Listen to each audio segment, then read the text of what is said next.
Un saludo a todos, buenos días. Es importante volver a encontrarnos en este espacio para el avance que tenemos ya de nuestro tema número 3, personajes y escuelas iniciales más importantes. Recordar que esta es la continuación de nuestra secuencia del desarrollo histórico de la psicología y ahora ya estaríamos viendo a la psicología en su etapa científica. Es decir, en el proceso ya de estructuración de las primeras investigaciones científicas y los precursores de todo lo que vamos a tener ahora en conocimiento desde esta ciencia. Entonces, sin más preámbulo, continuamos por favor. Y empezamos con, obviamente, puntualizar que la psicología científica inicia recién con el señor Wilhelm Wundt, que va a ser considerado el padre de la psicología científica por el aspecto que ya habíamos mencionado en una clase pasada, que él va a ser el que va a fundar el primer laboratorio de psicología experimental. Él, Wilhelm Wundt, era profesor de psicología en la Universidad de Leipzig, Alemania, en 1876. Pero él no era precisamente un psicólogo, él era médico. Y aunque tenía amplios conocimientos en fisiología y lingüística, se había dedicado en estos últimos años al estudio de la conciencia. Para 1879, Wundt va a tomar la iniciativa de reservar un espacio en el edificio en el que daba clases y lo utiliza para sus investigaciones sobre procesos conscientes. Precisamente, estos van a ser, o este espacio va a ser el que después vamos a considerar como el primer laboratorio de psicología experimental. Incorpora también instrumentos para medir procesos fisiológicos asociados a la actividad consciente y por ello también responder de una mejor medida a las exigencias del método científico. Es el lugar que se va a convertir en el primer laboratorio de psicología. Va a ser fundado en 1879 o se toma como 1879 la fecha de fundación en la Universidad de Leipzig, Alemania. Así pues funda la escuela estructuralista, que es la que postula una teoría sobre la conciencia que precisamente procura entender a la conciencia como una estructura, es decir, como algo que tiene elementos fundamentales de acción o interpretación de la realidad. Y la conciencia va a ser el resultado de la combinación de esas estructuras fundamentales que se van a combinar para dar paso a una interpretación de los fenómenos de la conciencia. Aún se lo conoce también por haber aportado a la psicología un método investigativo denominado la introspección.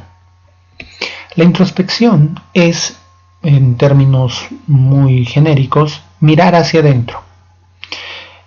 Esa era la única forma en la que se podía acceder a los elementos de conciencia, es decir, a una percepción interna de lo que sucede en el mundo psíquico cuando aparece algo en el ambiente.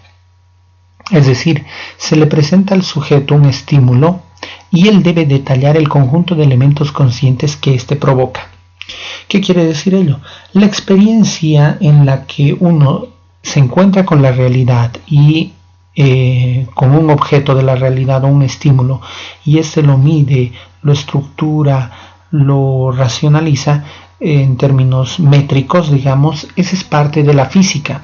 Pero cuando se habla de un proceso consciente de interpretación de este estímulo, es decir, qué es lo que provoca en el sujeto, qué elementos provoca, y estamos hablando de psicología. El ejemplo que Wilhelm Wundt postula es, por ejemplo, de las ideas, sensaciones o imágenes que se producen en la conciencia cuando te menciono la palabra manzana. Y entonces en sus investigaciones Wundt utilizaba tiempos de reacción, pares asociativos y todo lo que al sujeto se le venía cuando escuchaba esta palabra. Es decir, poniéndolo en términos de figuras, se le presenta al sujeto un estímulo.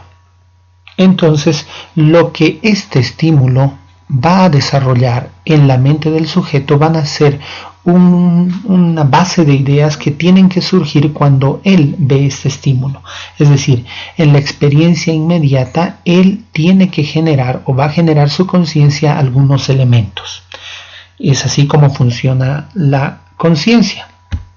Entonces, estos elementos básicos que va a generar la conciencia frente al estímulo, él los tiene que ir mencionando.